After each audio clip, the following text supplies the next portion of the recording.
Okay. All right, so just another member announcement, because Chief Lopez is no longer with Winters. Sorry, we're having a little background noise here, these emergencies that we have going on. So because Chief Lopez is no longer with Winters, we are without a vice chair. So we're gonna need a vice chair. Also, per our bylaws, the chair is a one-year term. And regretfully, I have reached the end of my one-year term. So we have some elections probably to come up, or we could do some amending to our bylaws to allow some flexibility in that one-year term. So I wanted to put it forth to the group to just to have a little discussion on that, but then also table it and actually put it on the agenda, agendize it for next month so that we could go out and cultivate some people that might be interested in doing it.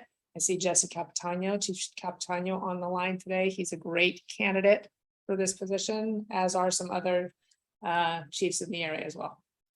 Any discussion on that or thoughts? I dropped our bylaws in the chat for a reminder.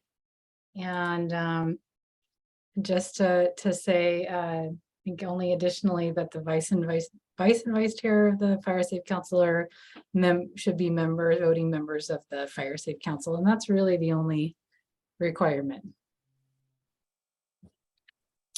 Yeah, and presently we have it as 1 year. We could certainly amend it to say 1 year with a 1 year extension should the need arise, as in we don't have either qualified or candidates that unfortunately due to their schedule or other constraints may not be able to fill the role. The vice chair position was always meant to then fulfill and move into the chair role once the chair was out. And it's kind of a way to kind of succession plan for that position. Just as I can say from personal experience, it's been very fulfilling to be a part of this group, really fantastic group, and it doesn't take a lot of time. So that's my pitch. I'm sticking with it.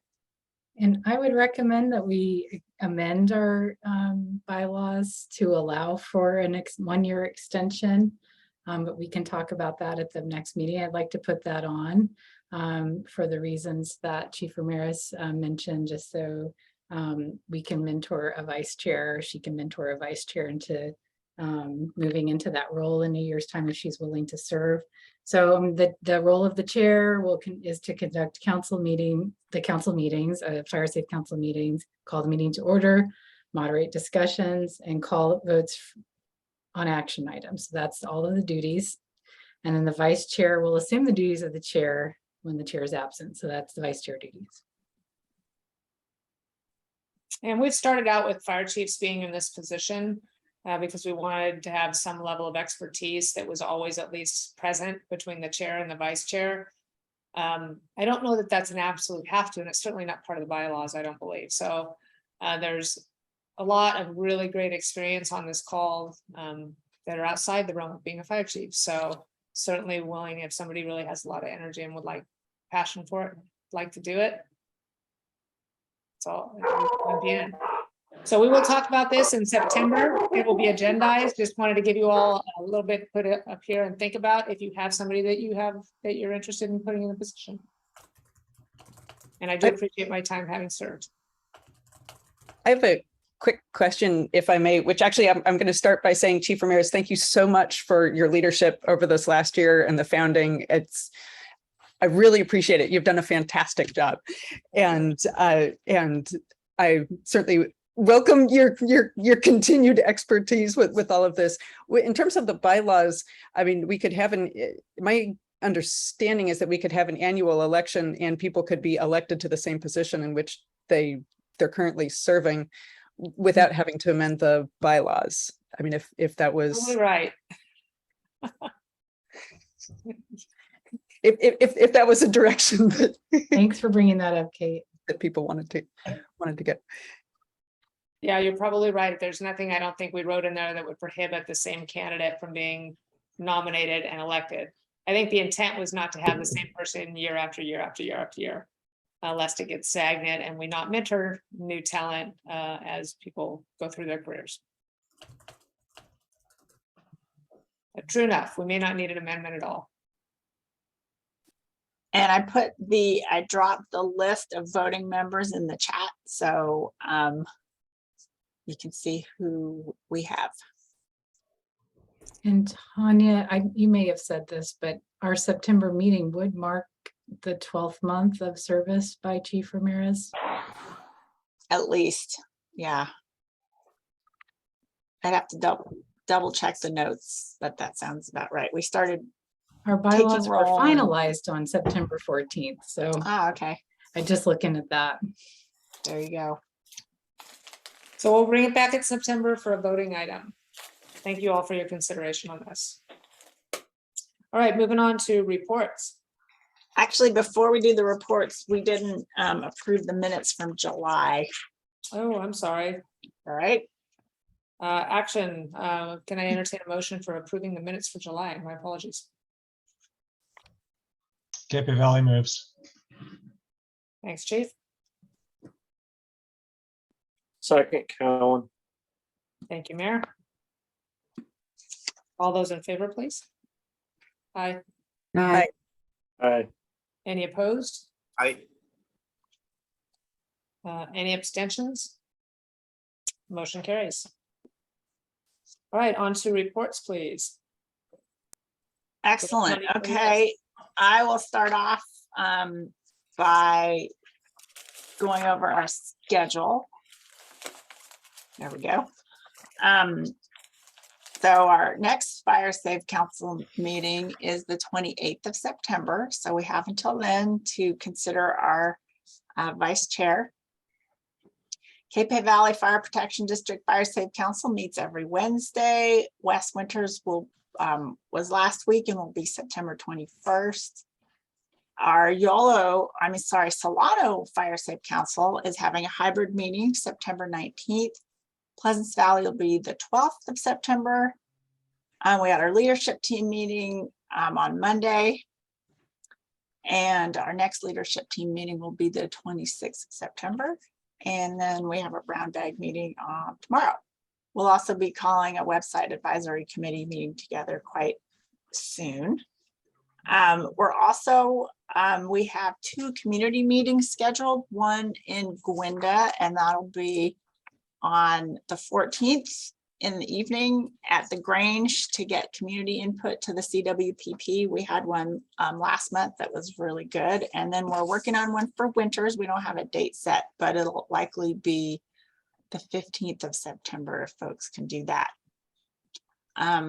So the reason we're doing these community meetings, besides that it is part of a community wildfire protection plan, is because if you look at our timeline for the CWPP, we are getting more input for projects. And we will have a draft CWPP to the Fire Safe Council for you folks to look at. Plus, we do have our hub site, which I would highly encourage everyone to look at. So we are going along our timeline, and we're going to have to submit the draft to CAL FIRE for review in January, which is coming up really soon. So does anyone have any questions about events and or the timeline?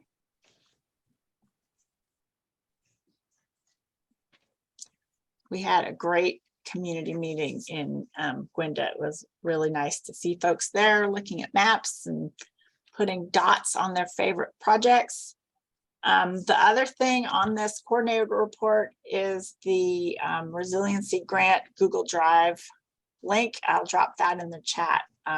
But unless anyone has any questions about schedules or projects or anything else like that, I will. Gosh, I totally jumped in over Yolo County Office of Emergency Services actually supposed to go before me. Tanya, go ahead and finish you guys and go through the fire safes and then I'll wrap up.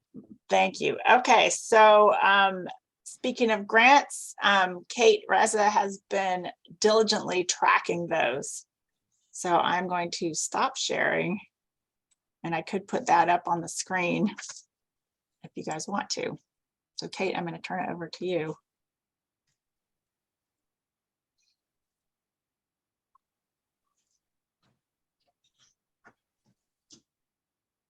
You're on mute. Are you going to share the Google spreadsheet? I will, yes. Okay, There we go. thank you. It's a lot. Okay, so just a reminder to periodically check the spreadsheet for new funding opportunities because they come up and some of them are pretty quick, like a month turnaround. And some of them are kind of simple that, you know, if you miss it, you might miss some easy money. And I just put the link in the chat.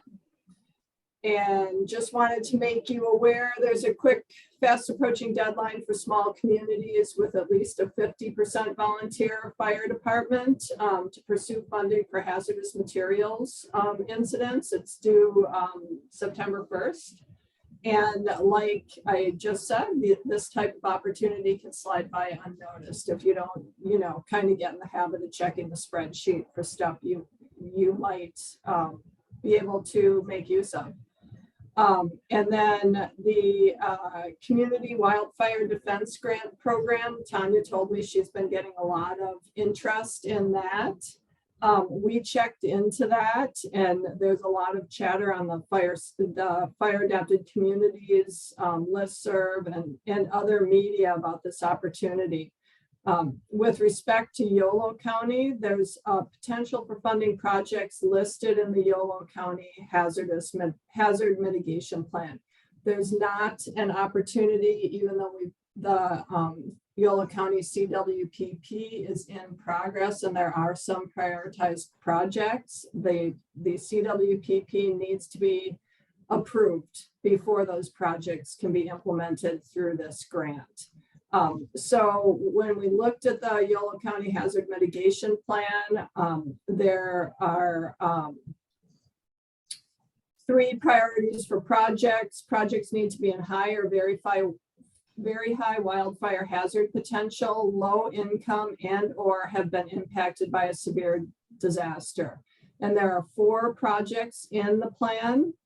And I had 1 or 2 meet those criteria, and Kurt was probably better able to speak to this, but the one that I thought definitely fits is State Road 128 fire prevention, and potentially fits Indian Valley Dam power pole upgrade. So if an eligible entity would want to pursue either of those projects, there's a lot of assistance available. You can contact Tanya or me for more information. And that's what I've got for this month. Hey, Kate, I have a question on that. Sure. What level of documentation would be needed to determine need? When we say that it needs to be a low income area, how is that determined?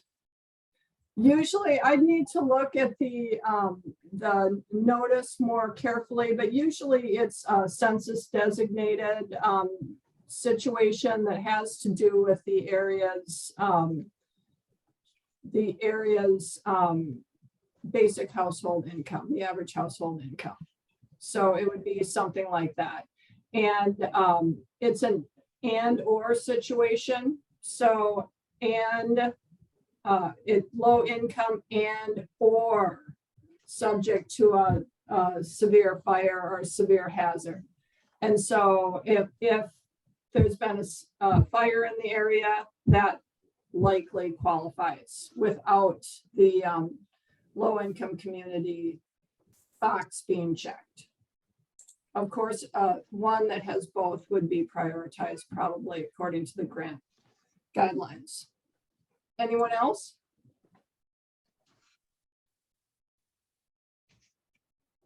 Is that spreadsheet with the grant opportunities listed on it only available through Google Drive? It is right now only available through Google Drive. If there, you know, I could always put it into an Excel spreadsheet and send it out periodically and do that for another group. But Google Drive, I think, is where a lot of the Fire Safe Council documents live. Okay, I might. I have a personal Gmail account. I would love to take a look at that at some point, though. Okay, well, the link's in the chat, and if you forget or need it, you know, anytime, just pop an email to me or Tanya. Thank you.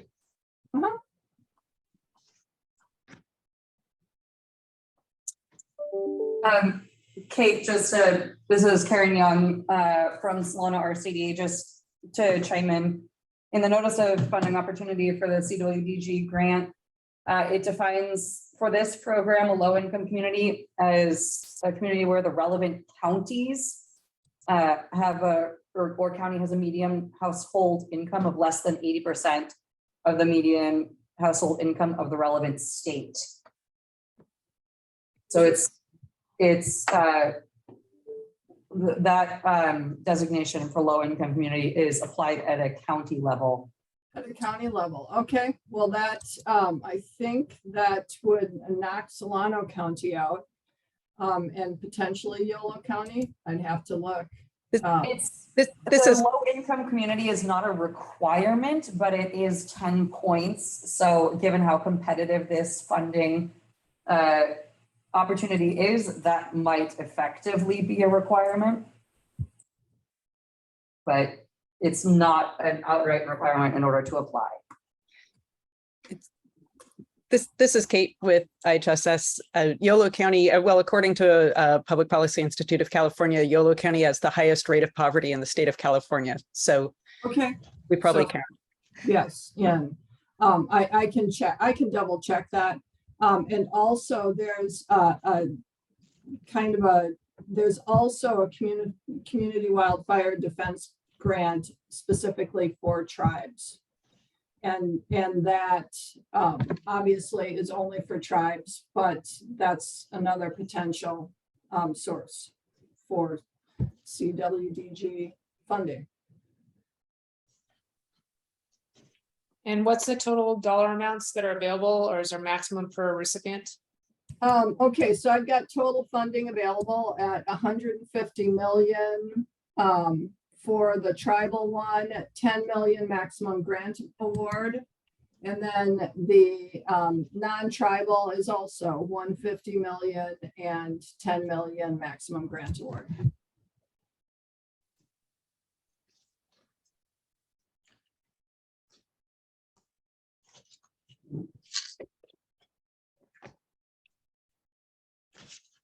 And we did dig in on this. We contacted the contact who's on this spreadsheet. But I encourage anyone, if you ever have questions about a grant you're interested in, it's to check in with the contact on the funding source, and they can answer specific questions. Sometimes they're slow getting back to you, but they generally do get back to you. A lot of good information. Thank you, Kate, and everybody else who chimed in.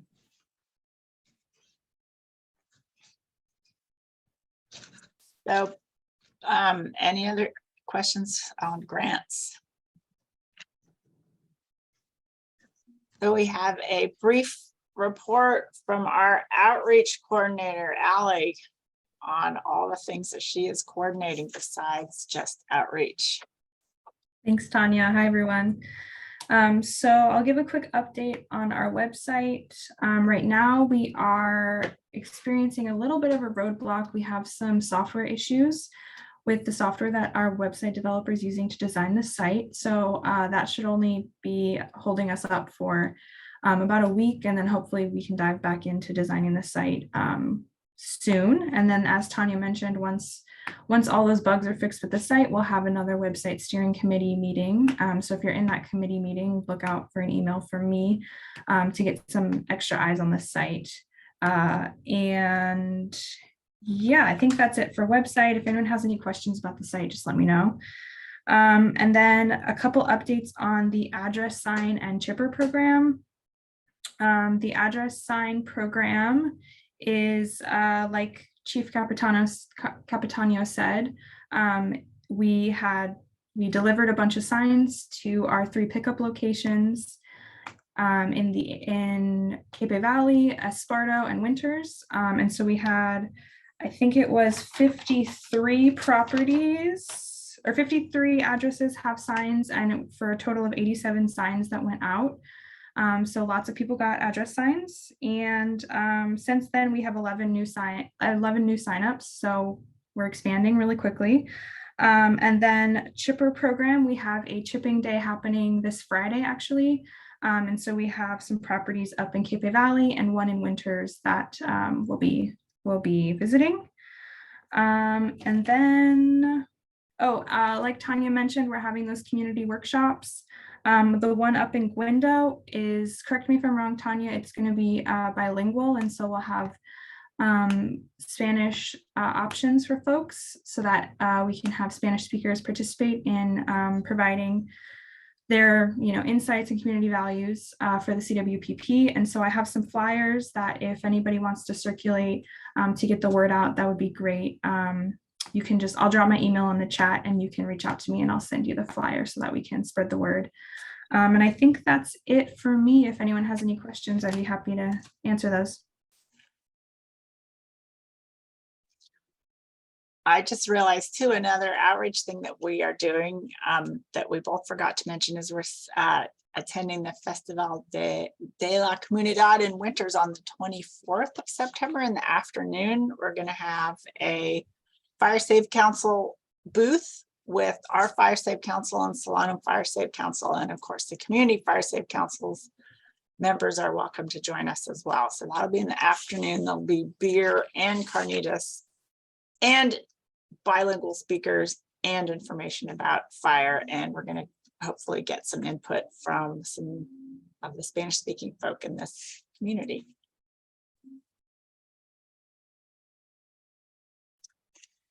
So that, any outreach questions, program questions? Chris Rose or Karen Young, do you have any Solano information for us?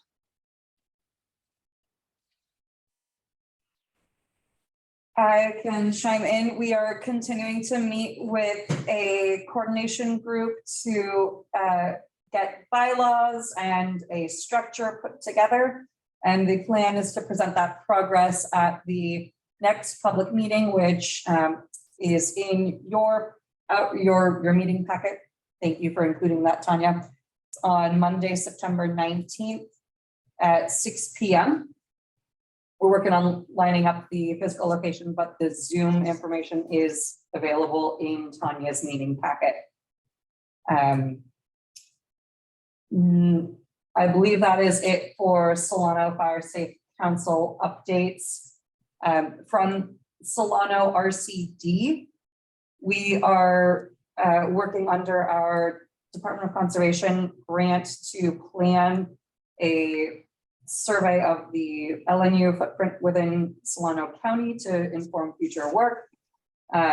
So if there are any, we'll be sending out a press release, and I'll make sure to share it through the Yolo Fire Safe Council as well, and would ask for your feedback and assistance on distributing. Anything else, Chris? No. I think that's it for you, for Solano. Awesome, thank you. Well, that is it for the Yolo Solano RCD coordinator report, which means Kurt, you may go now. No problem. Thanks, Tanya. Just a quick reminder for everybody. I know that this may not sound appropriate since it's a flood notification, but tomorrow we, as in Yolo County Office of Emergency Services, will be testing our countywide alert system. It will be a live test. So it actually will go out to everybody in the county, countywide, across all the different systems, not just the opt-in folks, but it will include also the reverse 911 numbers, white pages, yellow pages, et cetera. We're reaching out to make sure that the system is fully functioning. And we're doing it in response to a 5-county flood exercise.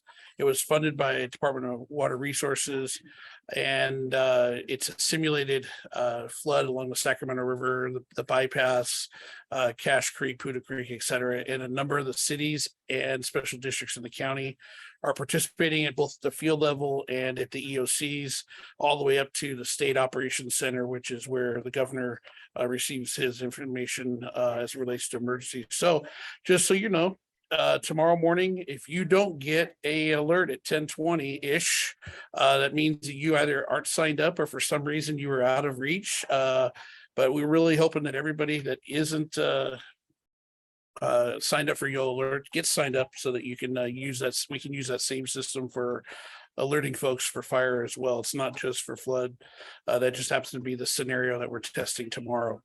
So if you have any questions on that, by all means, please let me know. I'll be happy to answer any questions related to it specifically. I'm the project manager for the county, actually for the entire 5 counties. And it's been a heavy lift recently. So with that being said, in addition to that, as it relates to Fire Safe Council work, I sent out the right of entry form to a few individuals that are my assisting coordinators in different regions of the county to start moving forward on some of the projects. As I mentioned in previous meetings, we have identified through our purchasing department in the county the contractors that can do the work. But we're also investigating further options for that as well, including specific contractors that maybe an individual may want to use themselves. And then also, as far as the project goes, hopefully we will start to see some work being done in the near future, in the next couple of weeks, if not sooner. So if there's any questions that relates to that, let me know. And Chief, I see your hand up. Thank you. On your alert for the flood drill that's going on, will it be a continuing alerts as if you were alerting, or will it just be a one-time test of the system that says test? Thanks, Chief. So it will be a single alert to every phone number in the system. And as I mentioned, there's a whole series of phone numbers, not just the people that have signed up, but it would be potentially your home number. If you have a business line, any number that shows up, reverse 911, et cetera, those will all receive a single phone call. And you'll notice when you answer the phone call, and you'll get text messages and emails, et cetera, as well. But on the phone call, it will actually ask for some feedback. And we really are looking for everybody to participate in that. The feedback will ask questions such as, did you get this message while you're in the county, or were you outside the county, geographically where you are, things like that. So there's different people have different questionnaires.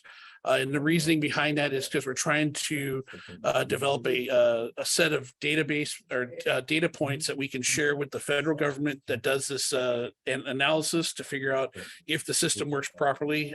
In theory, if you were across the county line, in theory, you may or may not get it. But those are the kind of questions that we're looking for. So we're trying to make sure that everything works according to the design of the system that the federal government has built. This is the same system that everybody uses for floods, fires, et cetera. And so we're trying to help the federal government in making sure that all the systems of that are actually functioning properly. So just a single message at about 10:20. Any other questions? Thank you, Chief. Kate. Is this this isn't also doing the EAS and WEA, right? It actually is. So this is the that's great. This is the wireless emergency alert system. So we're testing the entire package of alerts that are available to us in a single movement. And it's not just us, but the county of Sacramento and the county of Placer are also doing it simultaneously with us as part of that exercise as well. So not all 5 counties that are participating in the exercise are, but those 3 are. So I would hope that everybody that's on this call that lives in or is near the county of Yolo or Sacramento or Placer tomorrow morning at 10:20, you should probably get a message. That's fantastic. Hey, Thank- Thanks, just one more thing I wanted to add to that, and I'm sure Yes, you Chief. guys already have this ironed out, but I know I've missed it before. When I send out these alerts, people with cell phones, might see it as a spam or as a number that they don't recognize because it's a peculiar kind of number. Can you change that so that it does show the Office of Emergency Services? I've done it so it shows my office number so that they don't spam me. And they don't. Yeah, it's a good point, Chief. And I will say this, everybody, you will, if you get this message, it will come in as the word Sacramento incorrectly spelled. There's some question as to the reasoning behind it. Different people have said that the reason it was misspelled was so that spam wouldn't pick it up, or it wouldn't be taken out of play for spam. We are working on trying to get that screen to say instead of Sacramento, because it is a tri-county system. That's why their name was on there. But they are going to be coming out of that system shortly, and it'll become a Yolo and Placer County program. So we will definitely move to changing that, Chief, and that'll probably occur over this next couple of months as well. Neil. Yes, congratulations. We're really pleased that we're moving forward on the fuel reduction program. And so what about on the clearing of roads? We also have part of that that's for road clearing. Any progress on that? Yeah, it's as far as we're concerned, it's all the same project. So we will move forward. We have all the directives from the roads department to tell us how and where we can do and with what permissions and so forth. And we will be having those conversations with the contractor to move that process forward as well. So and the roads are probably, I don't want to say they're as or more important, but I think Neil, you and I, we've been out to your areas specifically, and I think we've noticed that some of the roads become very impacted by the overhangs or the overgrowth on the sides. So those are definitely a major component to that vegetation management, not just the individual properties along that area. Thanks. And once again, thank you, Neil, and thank you, Moira, for both being very involved in the geographic areas that you guys are at, being West Winters and the Cape Valley. And so thank you for your participation. Any other questions with regards to either the alert tomorrow or vegetation management going forward? All right, seeing none, have a wonderful day. Back to you, Tanya. Thank you. Actually, back to Chief. Oh, I guess we're still on reports. So Community Fire Safe Council reports in alphabetical order. Cape Valley. Nothing to report other than things that have already been mentioned. The September 14th CWPP workshop in Gwenda and our address signage. That's it. And unless Jonathan has something else to add.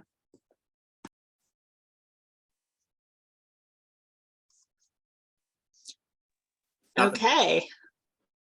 Pleasance Valley Fire Safe Council.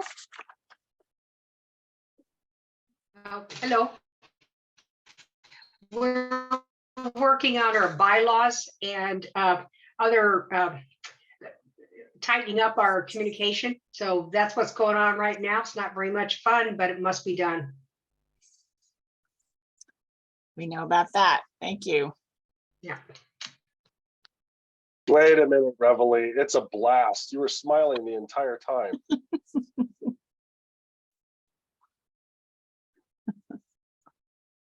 Is that it for me, Reveille? West Winters. We had a discussion in our meeting last week about creating a fire-wise community in the area. The general thought was that it might be, we wouldn't try to attempt what Solano or Pleasant Valley has done with such a massive group, but maybe neighborhood based. So we'll look more into that. The other thing that's, I think, good news, and Ali didn't mention it, is that we have a sign designed and a location identified on Highway 128 to just warn people that this is a high fire danger area. And I think it's a very attractive sign. So thank you, Ali.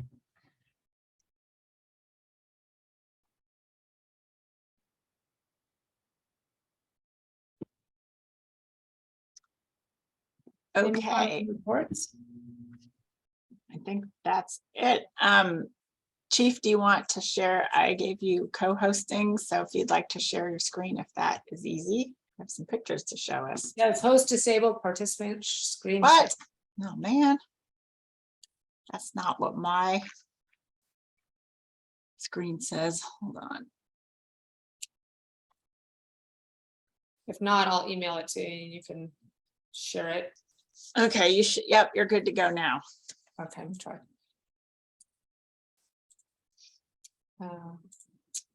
Okay, so the picture that you're going to be seeing here, hopefully you can see it now, is a picture of County Road 40 and what used to be called the low water bridge.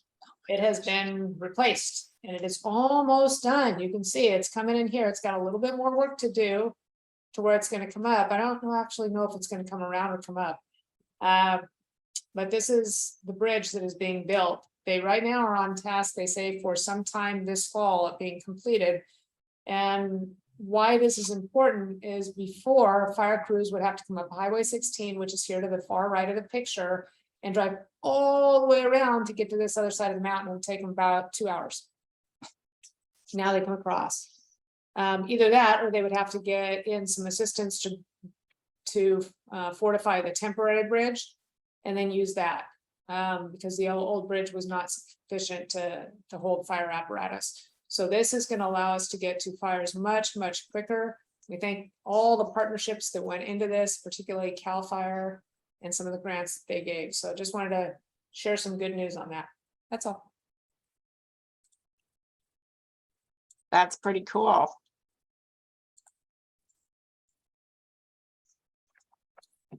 I think that's it for reports. So now we have our special guest speaker, which I think is why we have some new faces here. I would like to introduce Christian Kane from Perennial Grazing, who is going to share some local information about grazing to reduce risk of wildfire. We did a Hey, test, everybody. so all his technology works. Sounds good. Yeah. Great. Okay, great. Yeah, I got a lot. There's a lot of familiar faces and rectangles for me here and some new ones, so that's great. Yeah, so I'm coming to you from Gwenda, California today, and our home base ranch. That's my partner Shannon and I run our grazing business, custom grazing business. Our home base is in Rumsey, California, and then we work all over in Lake County, Colusa, Yolo, of course, Napa, Sonoma, Mendocino. So I'm just going to be talking to you today a little bit about the resource and the option of grazing using ruminants to deal with possible wildfire fuel. So I'm going to go to a presentation here. Everybody can see that? And okay, great. So I think my internet's a little bit squishy, so I'm going to stop my video, but I'm going to keep going with the presentation. Is that everybody still has that? Yep, presentation's Okay, up.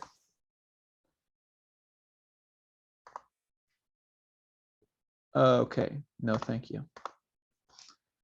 Okay, so we're just going to talk about some benefits of the grazing, and then some complexity into the process that you'd be dealing with, and then we'll talk about the process of dealing with grazing contractors, and we'll end with some questions.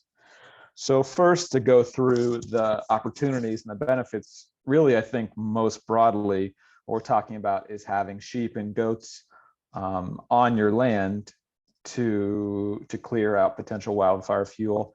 And of course, this is mainly as a alternative to anything else we might look at. So definitely chemicals, glyphosate, string trimmers, tillage, mechanical mowing, anything like that. So most broadly, it's just, to me, it's important to know is that you're kind of relinking grasslands and herbivores, which are two things which co-evolve together.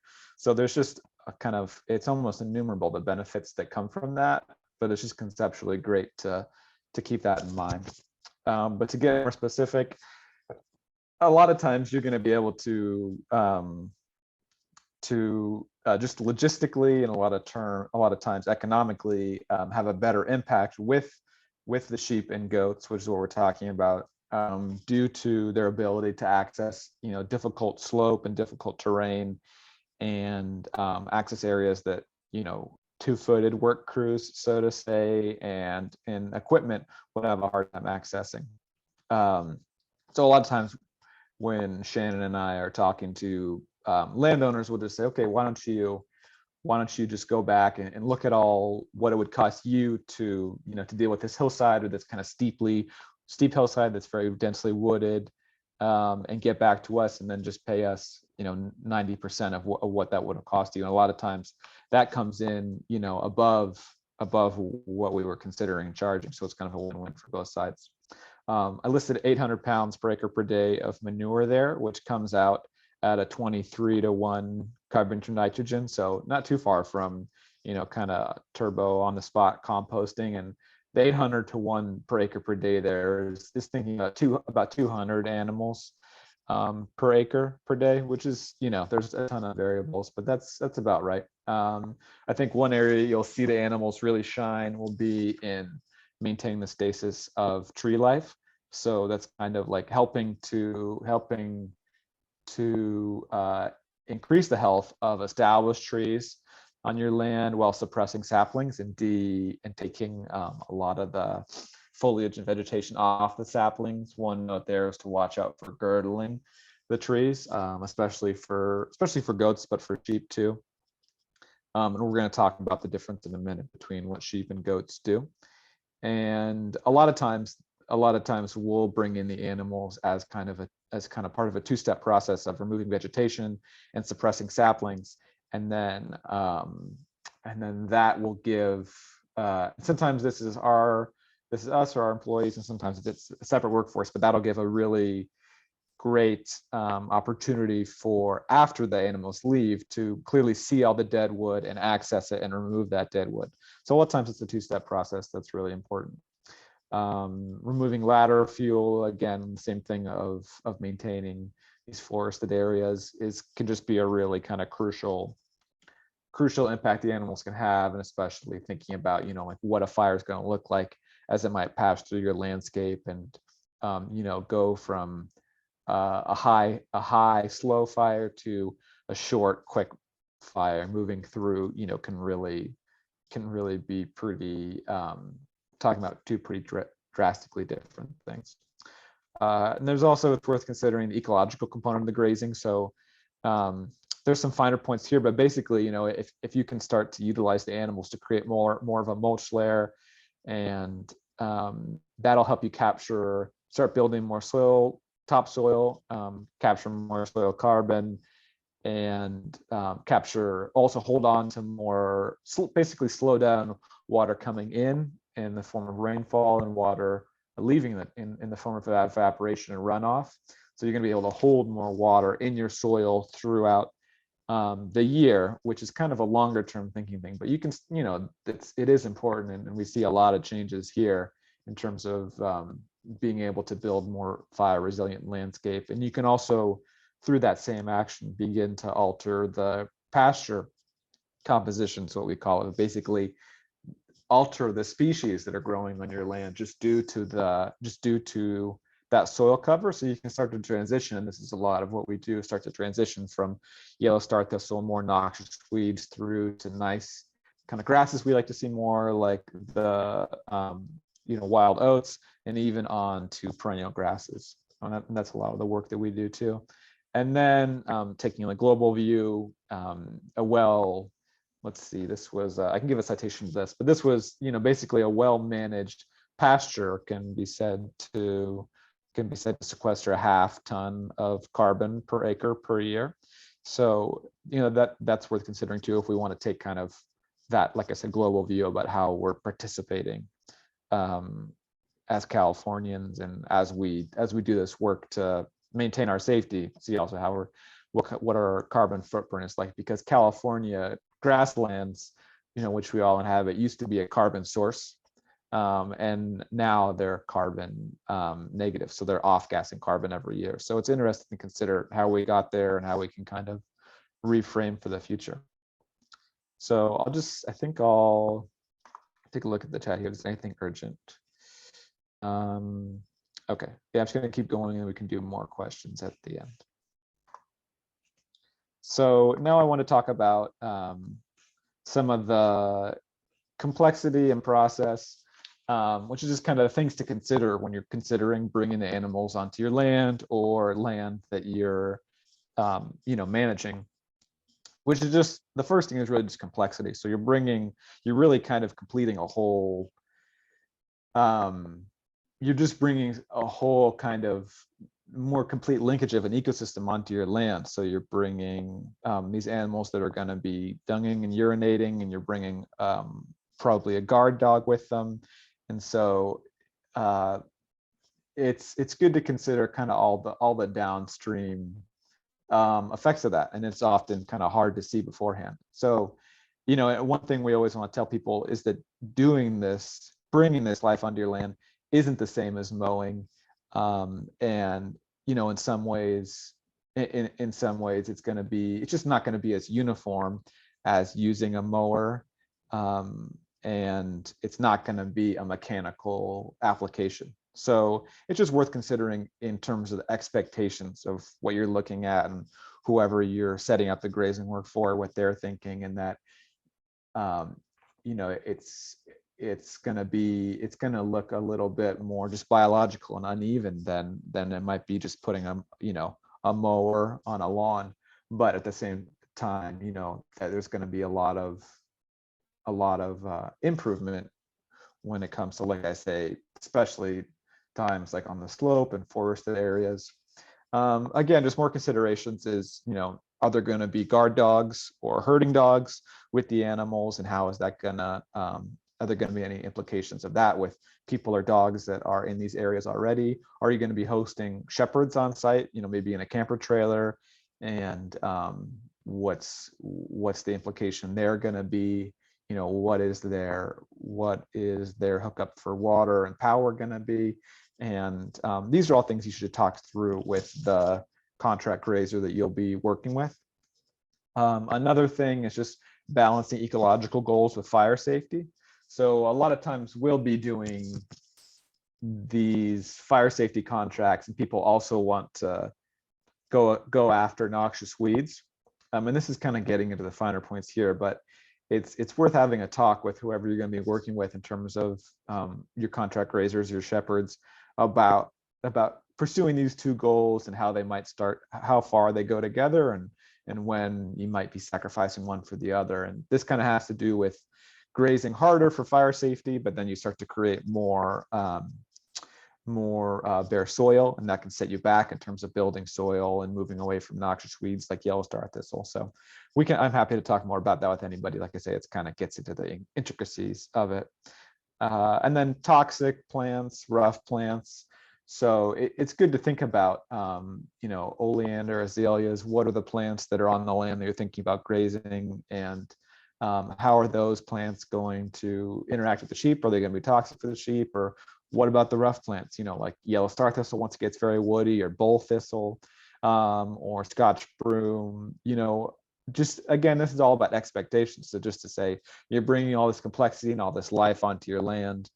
But again, it's not a mechanical application. So there's just a lot to think through in terms of, your expectations and your goals for your work with the shepherd.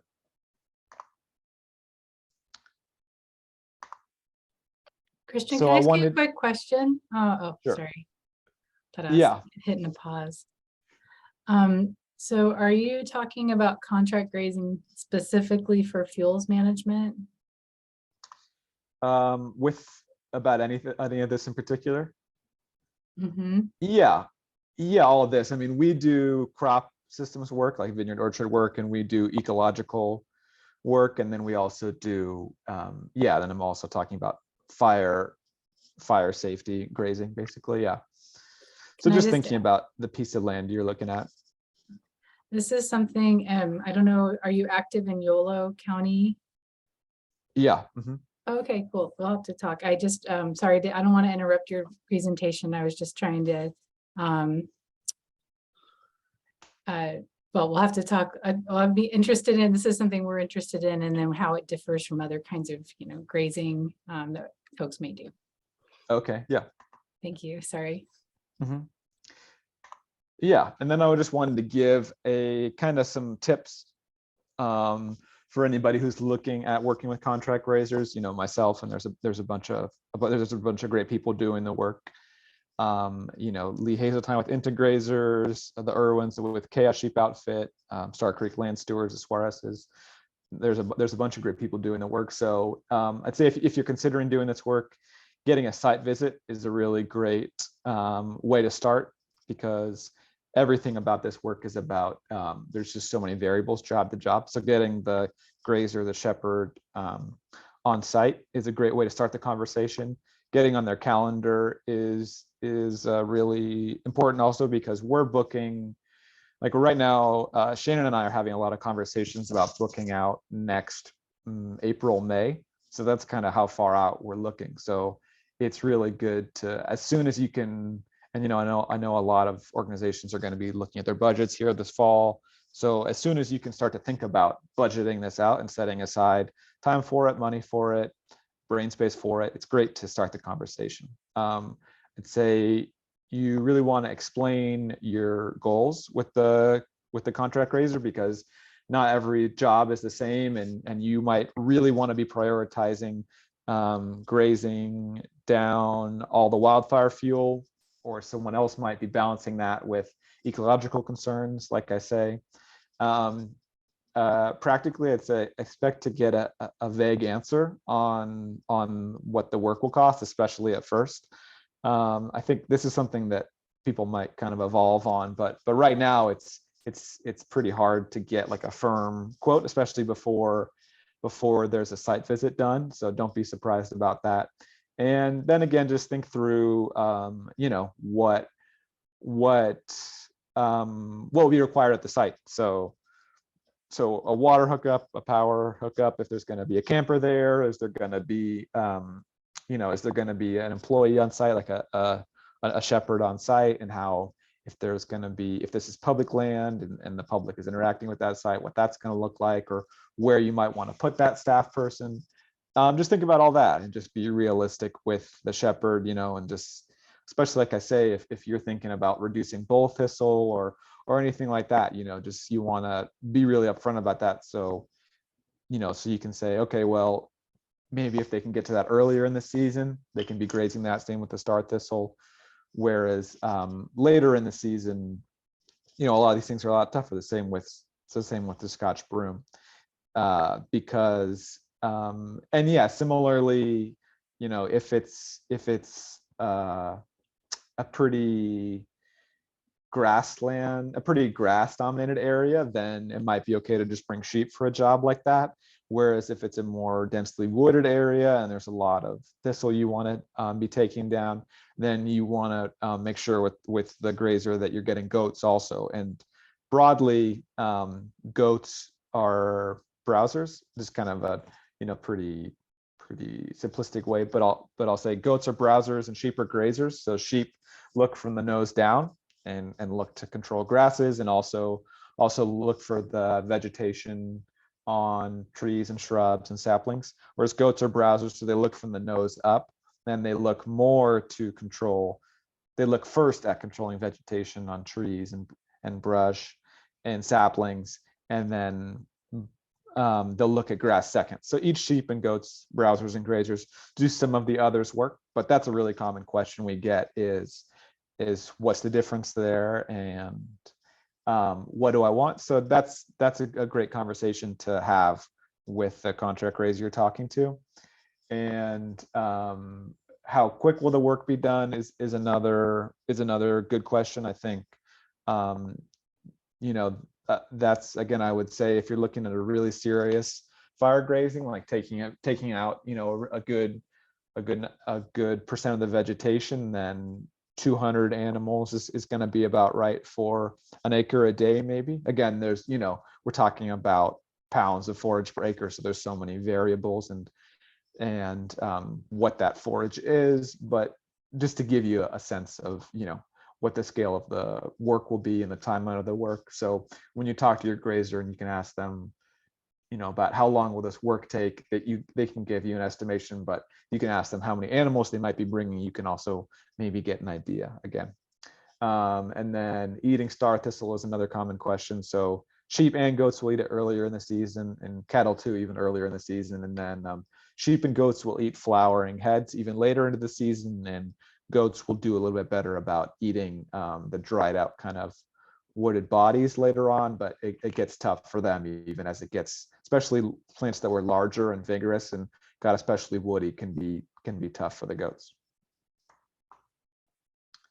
Okay, so that's the main just kind of dump I want to give everybody of all the info. I know it's a lot to take in. So this is Shannon and I, and yeah, I could leave time here for questions. And I also just wanted to note that as far as our operation, it seems like a few others, especially as there's growing interest in this field, that I think we need to be a lot more. There's just so much work and study to be done, and we got to be part of trial at Cache Creek Conservancy this spring. But I'd love to get connected with more people who are doing quantitative soil work, and we can just all kind of get a lot more information about how this work goes. And I think a lot of the grazing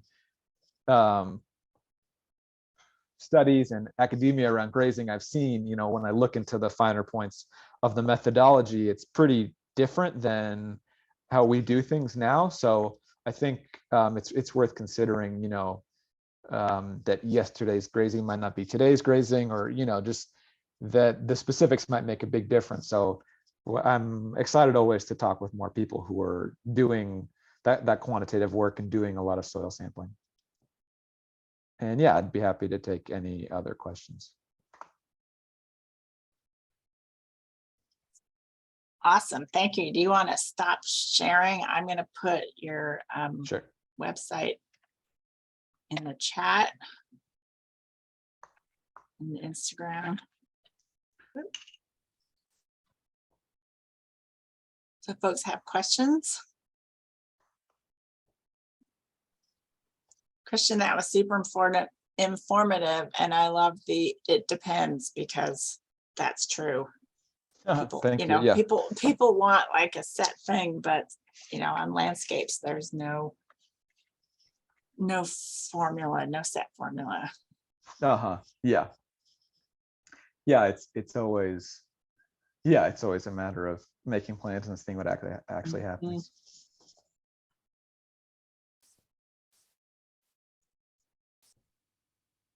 Folks have questions? Looks like Kate, you have a question? Yeah, I have. I'll call it a borrowed question because I know somebody who couldn't be here today was interested in it. Thanks so much for the presentation, and I'm wondering what you or other similar organizations do to try to make it so that invasive weeds aren't introduced to areas where there's grazing. That, for example, with seeds that might be stuck in the animal's fur or that sort of thing. Right, the biosecurity. That's a great word. Yeah. We got this actually a lot recently too with our vineyard work and the vine mealybug. So that's a whole nother fascinating side of things. But I would say that we look some at clearance times, and we definitely are super careful about the feed we're bringing in, because a lot of times in the summer we're having to do supplemental feed to keep the animal nutrition up, and a lot of times that's how these seeds can be coming in, is through hay basically. So we're just pay a ton of attention to that. I'd say that, to be honest, I think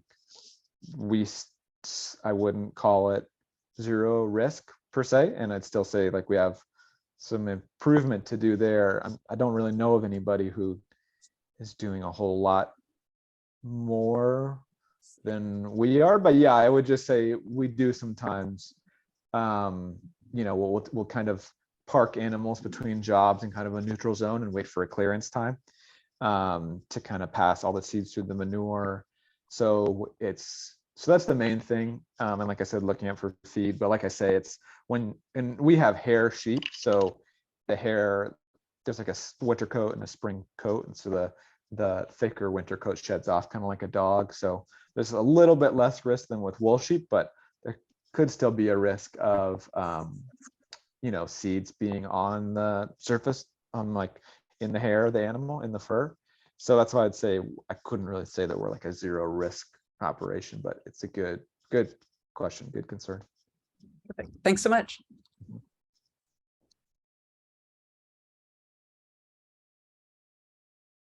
You may have already talked about this, Christian, but what are the size of acreages that you work on? Is there something too small, something too big? Yeah, I'd say for us, if it's gonna be under 5 acres, the fee is gonna be pretty steep, like probably around 800, 1,000 an acre.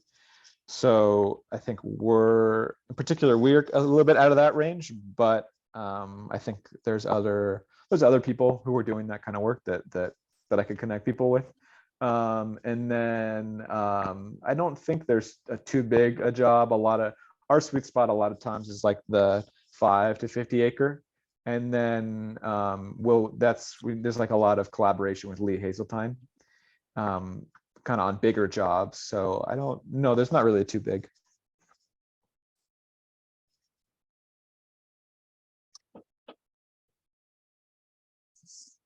I'll have a lot more questions, but I should probably ask you separately. Sure. Yeah. Yeah, we can, happy to talk anytime. Yeah, well, it's almost 1:15. If we can wrap up the meeting if we want, and folks can stay on if they would like to, and I will stop recording. So in terms of the agenda, does anyone have any new topics for the next meeting that they would like to see a guest speaker? Or we might spend our whole time voting on a vice chair. Now, our next meeting is the fourth Wednesday in September, which is the 28th. Excellent. So with that, I'm going to stop the recording.